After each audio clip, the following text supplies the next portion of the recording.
오늘 주신 말씀은 마태복음 9장 36절 같이 한번 말씀을 공독합니다. 예수께서 우리를 보시고 불쌍히 여기신 이는 그들이 목자 없는 양과 같이 고생하며 기진함이라. 아멘. 휴가철이 되었습니다. 이제 아마 휴가도 잡고 나갈 터인데, 휴가라는 말은 그 프랑스 말로 바캉스라는 말에서 왔습니다. 그 바캉스 그 말에서 그 드링크제, 피로회복이 드링크제, 바카스 그런 말이 왔습니다. 사람들은 휴가를 통해서 지친 몸도 마음도 이렇게 회복하는 그런 계절인 것 같습니다. 그래서 오늘 휴가와 쉼에 대한 말씀을 함께 나누려고 합니다. 예수님이 세상을 보시는 그 마음의 눈과 우리들이 세상을 보는 마음의 눈은 다른 것 같습니다. 과연 예수님은 어떤 마음으로 세상을 보고 가실까? 예수님이 보시는 그 관점은 무엇에 맞춰 있을까 하는 말씀을 한번 같이 오늘 말씀을 나누려고 합니다. 과연 예수님은 어떤 마음으로 사람들을 보실까요? 첫째로 예수님이 보시는 세상의 마음은, 첫째로 예수님은 사람들을 불쌍히 여기는 마음으로 보셨습니다. 불쌍히 여기는 마음으로 보셨습니다. 우리들도 사람을 보면 어느 정도 그 사람의 상태를 알 수 있습니다. 좀 지쳐있구나, 필요하구나. 오늘 여러분의 얼굴을 보니까 그래도 다 피곤해 지치는 않은 것 같아요. 다른 사람. 사람들을 보면 어느 정도는 그 사람의 그 상태를 압니다.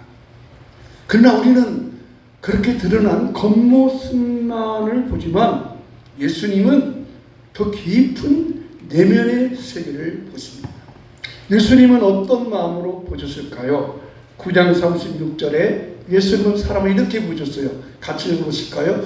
무리를 보시고 불쌍히 여기시 이는 그들이 목자 없는 양과 같이 고생하며 기진함이라. 자, 저 문장을 잘 보시고 무리를 보시고 사람들을 보셨다는 것이죠. 그리고 불쌍한 마음을 보셨어요. 참 불쌍하다. 불쌍하다. 우리는 그냥 겉모습처럼 그냥 예처롭다, 참 안타깝다 뭐 이렇게 하지만 여기에 쓰이는 불쌍이라는 단어는 굉장히 중요한 단어. 이 불쌍하다 이 말은 마치 의사가 진료실에 온 환자를 잘 관찰하고 처방해서 진단하는 것 같은 용어입니다. 그러니까 예수님께서 의사잖아요. 예수님 의사신데 그 사람들 한 사람 한 사람을 보고 딱 예수님의 진료 차트에 뭐라고 쓰냐면 한가지 불쌍. 그 진단에서 불쌍이라고 단어를 썼어요. 불쌍. 이 불쌍이라는 단어는 의학적인 용어입니다. 의학적인 용어. 이 불쌍하다 이 원어의 뜻은 헬란 말로 스프랑크조마이라는 뜻인데 이 말의 뜻은 창자가 찢어졌다 그런 뜻이에요. 창자가 찢어졌어요. 여러분, 사람의 감정이 어디에 있을까요? 사람의 감정은 우리 보통 마음이 있다고 그러죠. 마음이 아프고 좀 슬프면 그 슬픈 감정에 나타나는데 예수님의 감정은 마음에 있는 것이 아니라 어디에 있어요? 창자에 있어요. 창자. 여러분, 고통을 느낄 때 창자가 찢어질 듯한 고통을 느껴본 일이 있나요? 내 상태가 너무 힘들어서, 아니 상대방이 너무 힘들어서, 자녀가 너무 아프다 하니까 내 창자가 찢어질 것 같은 그런 고통을 느낀 적이 있습니까? 아마 그런 적은 별로 없을 것 같아요. 근데 예수님은 천자가 찢어질 듯 했어요. 의학적 용어예요. 그러니까 예수님은 사람을 보실 때 치료의 대상, 쉬어야 할 신의 대상으로 보셨다는 것입니다. 여러분, 이 시간 예수님께서 저와 여러분의 마음을 이렇게 보시는 줄로 믿습니다. 예수님이 우리를 이렇게 보십니다. 우리도 아프고 힘들면 막 힘들어하잖아요. 근데 그 힘들어하는 것은 내가 힘드는 것이 아니라 예수님도 나를 보실 때 그렇게 막 힘들어서 야야 너 아프냐? 내 마음도 아프다. 내 마음도 아프다. 이렇게 마음을 가지셨습니다. 예수님은 좋아서 웃으셨다는 말은 없는데 예수님은 마음이 아파서 우셨다 하는 말씀은 성경에 많이 나옵니다.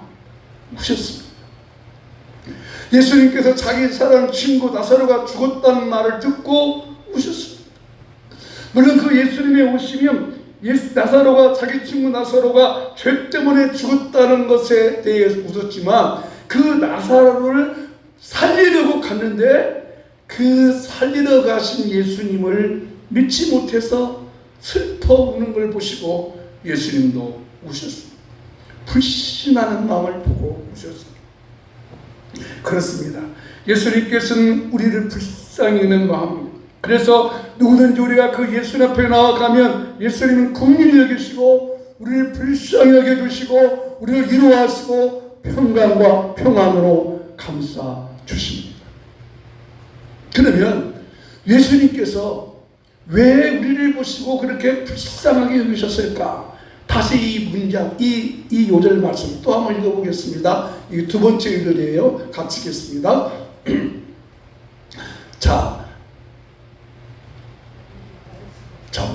시작. 무리를 보시고 불쌍히 여기시니 이는 그들이 목자 없는 양과 같이 고생하며 기진함이라. 예수님께서 무리를 보시니까 뭐가 없어요? 목자 없는 양의 비유예요. 여러분, 목자 없이 자기들끼리만 사는 양 누가 보호해 줄 수 있어요? 양은 보호 능력이 없어요. 양은요 항상 피해만 당해요. 자기 스스로 보유하고 그런 마음이 없어요. 일이 득됐다 찾아와도 양은 그냥 당입니다. 근데 그 목 잡는 양처럼 모습의 첫째는 고생하며 기진했습니다. 고생하며 기진했습니다. 여러분, 고생하며 기진한다. 오늘 이 뜻을 이해가 돼요? 현대인의 마음은 어떨까요? 오늘 우리는 어떨까요? 한 주간 동안 살면서 얼마나 고생했습니까? 얼마나 힘들었습니까? 생활을 위해서, 또 가정을 위해서, 가족을 위해서 직장을 가야 되고 일찍 출근해야 되고 늦게 퇴근하는 이 일들, 이게 마치 고생하며 귀신하는 현대의 모습. 예수님 당시에 살았던 유대인들은 삶에 지칠 대로 지쳐 있었습니다. 그들은 로마 시민지로 살았습니다. 헤롯의 강력한 통치가 있었습니다. 세금을 얼마나 많이 부과했는지 모릅니다. 한 끼의 밥도 얻지 못해서 굶주릴 만큼 기진맥진한 그들. 그래서 예수님께서 보리떡 5개, 물고기 2마리로 몇 명 먹으셨어요? 남자만 5,000명, 어린아이 같이 합하면 2만 명에 되는 사람들을 먹이신 것도 예수님께서 그들을 먹이신 것은 단순히 굶주렸기 때문만이 아니고 그 시대에 그때에 사는 사람들이 한 끼의 식사도 할 수 없을 만큼 불쌍하게 보셨던 것입니다.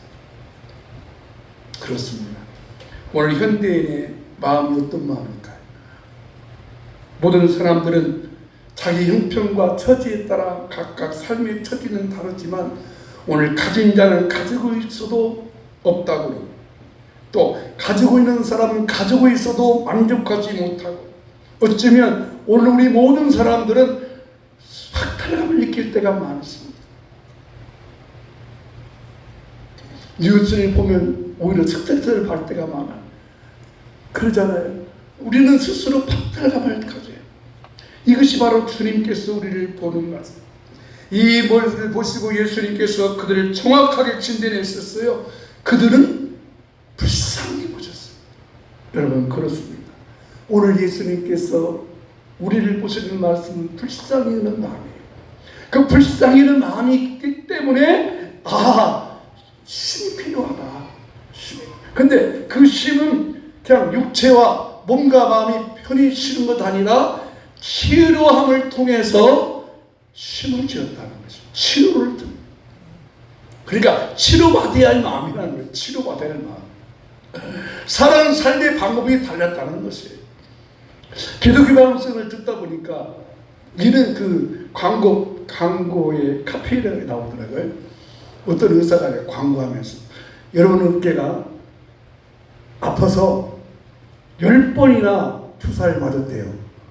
어깨 주사를 10번이나 어깨 주사를 맞았는데도 계속해서 어깨가 아프대요. 그러면 그 의사가 그렇게 말해요.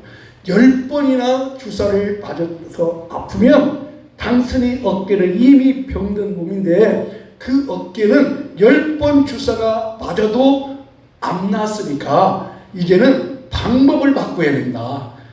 그렇게 말합니다. 10번 주사를 맞았는데도 안 났으면 어깨가 잘못된 것이고 어깨가 잘못됐기 때문에 그 어깨를 치료하는 방법을 바꿔줘야 한다. 그렇게 마찬가지입니다. 오늘 우리가 사는 이 세상은 주를 보실 때 불쌍히 보는 마음이에요. 유일하신 예수님이 보실 때 왜? 그만큼 인간이 불쌍하냐. 그래서 우리가 휴가도 가고 몸도 풀려고 그럽니다. 그러면 예수님께서 우리를 이 불쌍한 우리를 어떻게 치료해 주실까? 어떻게 고쳐 주실까? 예수님께서 불쌍한 마음을 어떻게 심어 주실까 하는 것은 첫째로 예수님께서 불쌍한 마음을 우리를 고쳐주기 위해서 무엇으로 심을 주시니까 말씀으로 심을 얻게 하여 주셨습니다. 자, 9장 35절 함께 읽겠습니다. 시작. 예수께서 모든 도시와 마을에 두루 다니사 그들을 회당에서 가르치시며 천국 복음을 전파하시며 예수님께서 심을 주시는 첫 번째 심의 원리는 몸도 마음도 쉬게 하는 것 아니라 뭐의 말씀을 가르치셨습니다. 모든 도시와 모든 마을에 두루 다니며 회당에서 가르치시며 복음을 전파하셨다. 여러분, 예수님 우리가 생각할 때는 쉼이 필요한 사람에게 쉼을 주셔야 하잖아요. 병든 사람한테는 고쳐주셔야 하잖아요. 근데 병든 사람을 고쳐주시고 힘을 주신 게 아니라 예수님께서 도시와 회당, 그러니까 큰 도시 또 작은 도시 회당에 곳곳 다니면서 하나님의 말씀을 가르쳐 주셨어요. 예수님께서. 재미있는 통계가 있더라고요. 예수님께서요, 그때 당 차가 없으니까 걸어 다니셨잖아요. 여러분, 예수님이 3년 동안 몇 킬로, 몇 걸음 걸으신 것 같아요. 그러셨어요. 3년 동안. 저 위에 갈릴리부터 시작해서 유대까지, 예루살렘을 3번이나 방문하시면서 3년 동안 걸어 다니는데 어떤 통계 보니까 재미있는 연구가 있어요. 예수님께서 3년 동안 6,000km를 걸어가셨대요. 그리고 몇 걸음 걸었느냐? 약 1,000걸음을 걸으셨대요. 여러분, 말씀이 우리를 치료하는 겁니다. 몸도 마음도 쓰기 위해서는 말씀이 치료하는 겁니다.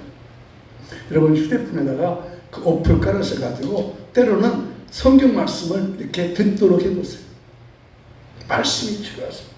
왜 그렇습니까? 예수님 말씀은 한 번도 그때 사람들이 들어보지도 못한 말씀을 하셨기 때문입니다. 예수님은 율법 교사들한테 성경을 배운 적이 있을까요? 없을까요? 없었습니다. 왜? 예수님 자신이 선생님입니다. 그래서 이런 재미있는 것이 있잖아요. 12살 때 예수님이 예루살렘에 가서 이제 유월절, 첫 번째 유월절 드렸어요. 유월절 드리고 이제 예수님이 어머니하고 아버지하고 다시 고향으로 왔는데 예수님이 어땠었어요? 그 다시 예루살렘에 가니까 누구하고 예수님이 토론해요? 율법 교사들하고 12살 예수님이 율법 교사들하고 토론하고 있습니다. 그러면서 깜짝 놀랍니다. 아니 이 아이가 요셉 아들 아니냐? 아니 마리아 아들인데 아니 언제 이 아이가 율법을 배웠지? 깜짝 놀랐어요. 그래서 여러분 하나님의 말씀이 우리를 먼저 치료해 줘야 하는 것입니다. 왜 그럴까요? 왜 말씀이 우리를 먼저 치료해 줘야 할까요? 사람은 몸이 망가진 것이 아니라 마음이 망가진 게 아니라 영이 망가졌기 때문입니다. 영이 망가졌어요. 그래서 사도 요한이 이렇게 축복하잖아요. 내 영혼이 잘된 같이 범사가 잘되고 강건하기를 내가 축복한다. 영이 고쳐져야 하나님과의 관계가 깨진 영이 고쳐져야 그러니까 우리가 말씀을 통해서 세임을 얻고 말씀을 통해서 은혜를 받고 말씀을 통해서 평안을 얻고 말씀을 통해서 은총을 받을 때 몸도 마음도 회복되어질 줄로 믿습니다. 말씀이 먼저지. 여러분이 주일날 오셔가지고 설교를 듣는데 제가 뭐 간증이나 얘기하고 또 아니 뭐 TV 나오는 뭐 그런 얘기는 하고 정치 얘기는 하고 한다면 여러분 어떻게 하겠어요? 저는 그런 게 하지도 않지만 그런 적도 없습니다.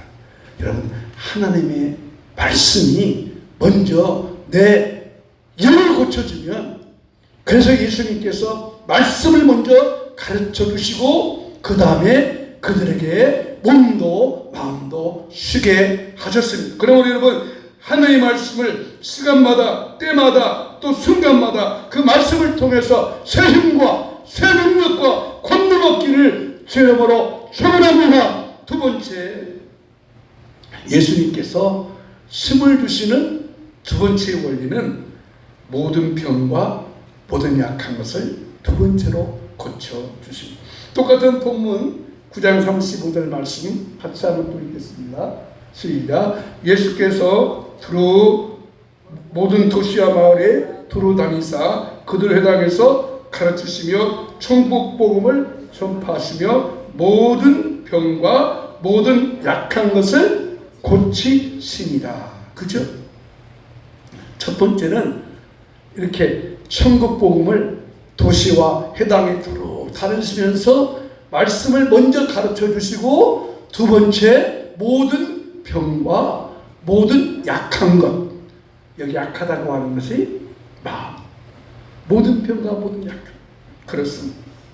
예수님께서 그 시대에 여러 질병을 고쳐주셨습니다. 불치병도 고쳐주셨습니다. 장애여도 치료해 주셨습니다. 약하다고 하는 것은 정신적인 고통을 당하는 자 어려움을 당하는 자, 삶에 지친 자를 한 사람 한 사람 다 치료해 주셨습니다. 여러분, 예수님 당시에 살았던 그 당시에 가졌던 그 질병이 많아요. 현대의학으로 발견된 질병이 많을까요? 질병의 숫자는 더 많이 늘어집니다. 한번 제가 이제 이따 물어볼 거예요. 같아요. 이 AI한테 현대의학으로 판명된 질병의 수가 몇 개나 되냐? 이런 질병의 수가 몇 개나 될 것 같아요.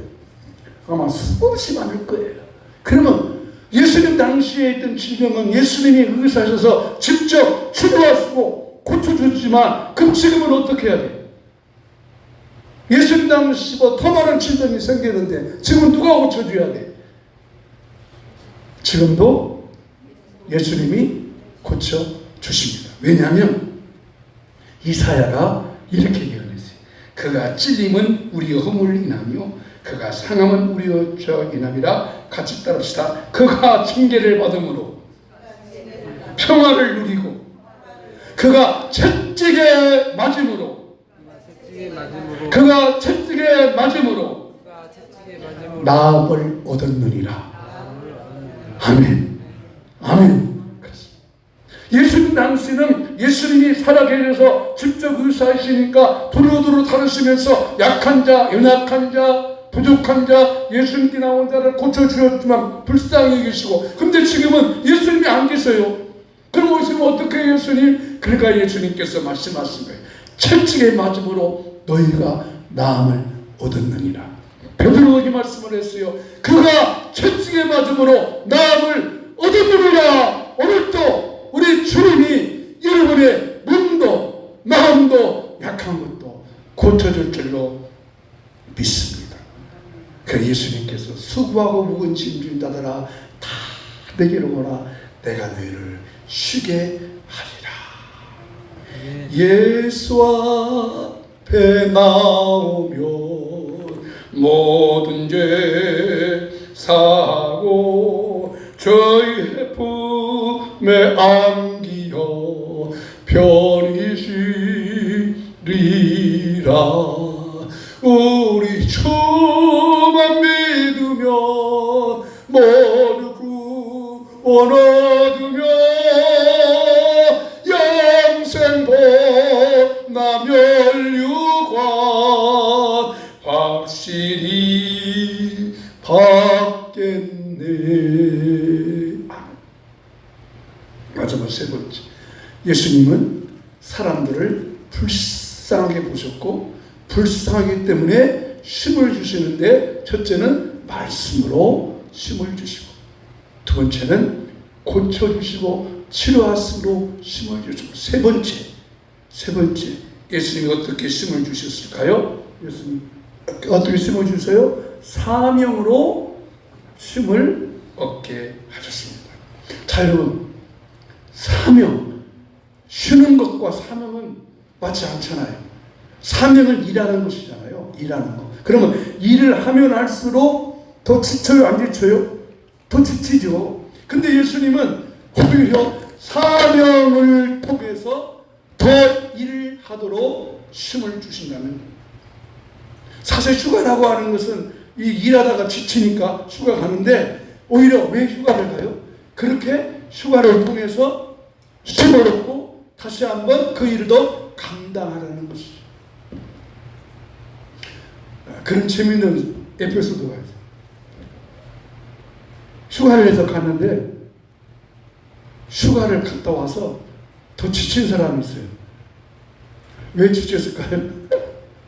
휴가 동안에, 여러분, 휴가는 막 돌아다녀야 돼요. 어떤 데서 그냥 편히 쉬는 거예요. 쉬하잖아요. 그런데 휴가 갈 때 막 여기도 이제 구경을 하고 막 계속 타려니까 운전을 하고 힘이 지쳐가지고 휴가 갔다 와서 몸이 더 지쳐버리면 그건 휴가를 간 거예요, 안 간 거예요? 그건 잘못된 휴가죠. 그렇죠? 휴가는 뭡니까? 휴가를 통해서 지친 몸도 마음도 회복해 주는데, 그 회복을 통해서 더 사명을 감당하도록 한다는 것입니다.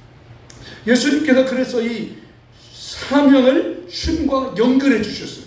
자, 예수님께서 이 우리를 불쌍히 여기시고 두루 다니셔서 가르치시고 두루 다니시면서 그 다음 38절 말씀에 예수님께서 이렇게 말씀하세요. 같이 38절 읽겠습니다. 시작. 그러므로 추수하는 주인에게 청하여 추수 일꾼들을 보내주소 하라 하시니라. 하나님께 구하라는 거예요. 추수 일꾼을 보내달라고. 좀 말이 안 맞잖아요. 아니, 추수 일꾼을 보내달라니 무슨 말인 거 아니? 제자들에게, 야, 이 세상에 지금 추수할 영혼들이 많다. 피곤에 지친 영혼들이 많다.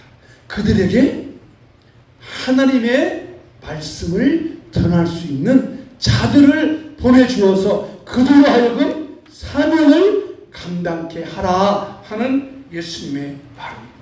여러분, 사명은 무엇입니까? 우리가 사명하면 꼭 교회에서 내게 준 직분을 감당하는 것, 그것만 사명으로 생각해요? 그것이 아닙니다. 예수님이 주신 진짜 사명은 교회 안에서 직분을 감당하는 것만이 아니라 내게 주어진 직장과 일터와 삶 속에서 일을 하도록 하는 것, 그것이 사명입니다.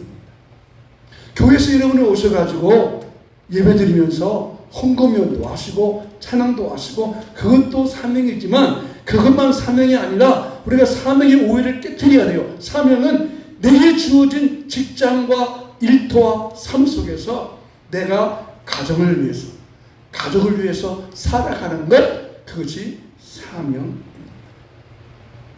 그렇습니다. 여러분, 심의 원리는 뭡니까? 심의 원리는 편히 쉬는 게 아니고 예수님이 준 심의 원리가 달랐습니다. 예수님의 심의 원리는 말씀을 주셨습니다. 말씀을 주셨습니다.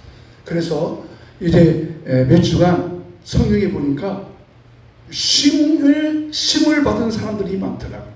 휴가가 지친, 일하다 지친 사람들, 힘든 사람들이 예수님께서 찾아가셔서 그들을 다 쉴 수 있도록 회복해 주신 말씀들이 여러 사람이 있었어요. 그래서 앞으로 몇 주간 이 예수님을 통해서 하는 말씀을 통해서 어떻게 쉼을 얻었는가, 그 심는 사람들을 한 사람 한 사람씩 찾아보려고 합니다.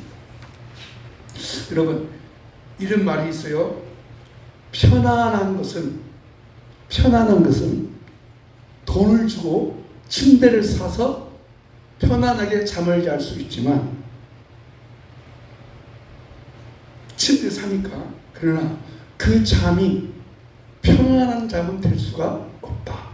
그죠? 편안한 잠을 자기 위해서 좋은 침대를 사서 공간이 넓은 곳에서 시원한 에어컨 밑에서 쉴 수는 있지만 마음의 평안은 누가 줘야 돼요? 하나님이 주셔야 됩니다. 그래서 평화로다, 하늘에서 내려오는 참된 평안이 있습니다. 이제 말씀을 마무리합니다. 예수님은 우리에게 불쌍히 여기는 마음을 주셨습니다. 그래서 그 불쌍히 여기는 우리들을 통해서 쉼을 얻게 하려고 예수님께서는 지금도 수고하고 무거운 짐진 자들아 내게로 오라고 말씀하십니다. 이제 하나님의 말씀을 통해서 어떻게 우리를 쉬게 하시는지, 평강을 주시는 주님이 주시는 참된 평안이 여러분의 마음속에 있기를 간절히 축복합니다. 우리 나가는 말 함께 읽으면서 이제 하나님의 말씀을 마무리합니다. 나가는 말씀 함께 읽겠습니다. 하나님의 말씀. 반주자 빨리 나오세요. 같이 나가는 말 읽겠습니다. 같이 읽습니다. 내가 몸이 지쳐있을 때 힘을 주시는 예수님 감사합니다. 내 마음이 아플 때 위로해 주시는 예수님 감사합니다. 예수님을 더욱 사모하며 살겠습니다. 아멘. 88장. 내 진정 사모하는 친구가 되시니 내 마음이 아플 적에 큰 위로 되어주신 예수님을 찬양 같이 하겠습니다. 88장 찬양합니다.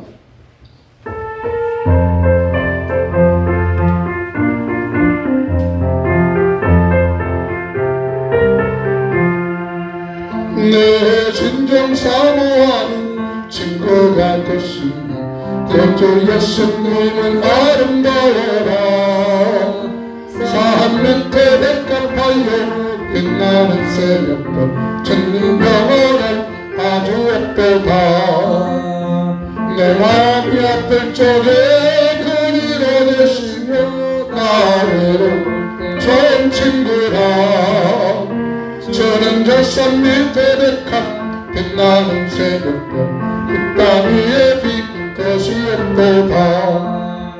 내 마음의 모든 염려 이 세상 고락도 나와 알려주시고 시험을 당할 때에 악마의 태도를 죽음을 잊으사 나를 지키는 내 영혼 여기서는 주를 누리며 마치 뱀이 원하는 저 밑에 백합 빛나는 새벽별 이 주시옵도다.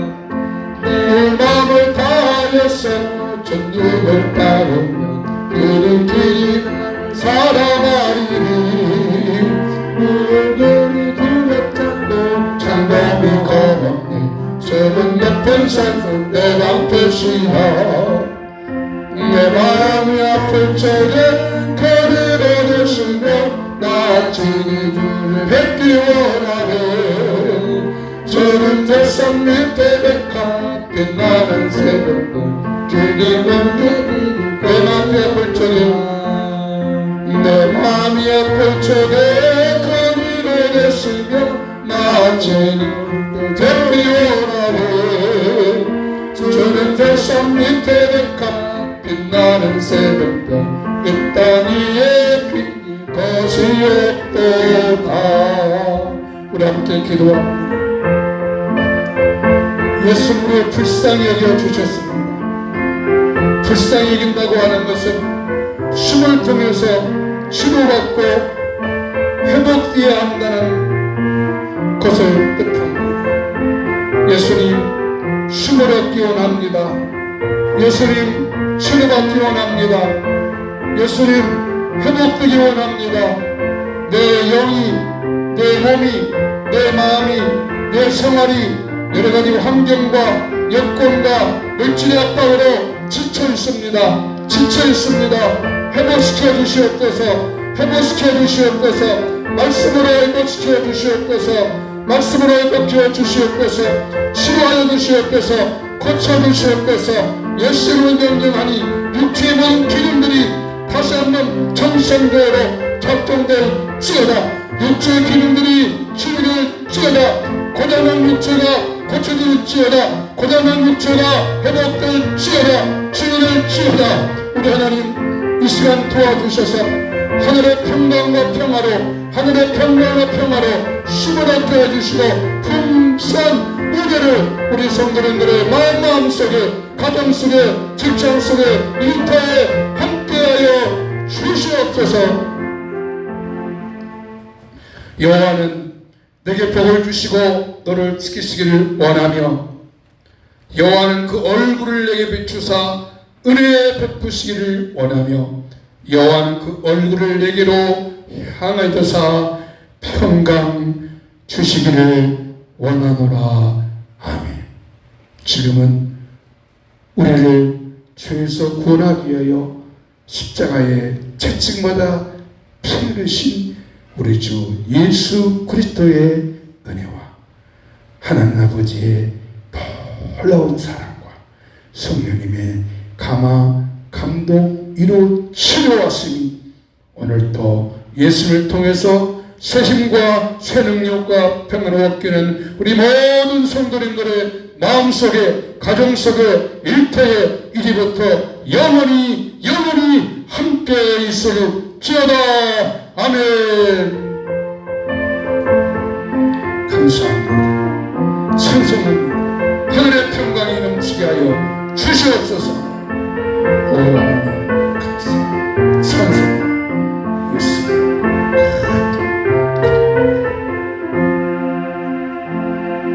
아멘. 감사합니다. 예배 마쳤습니다. 맛있게 식사 나누시기를 바랍니다.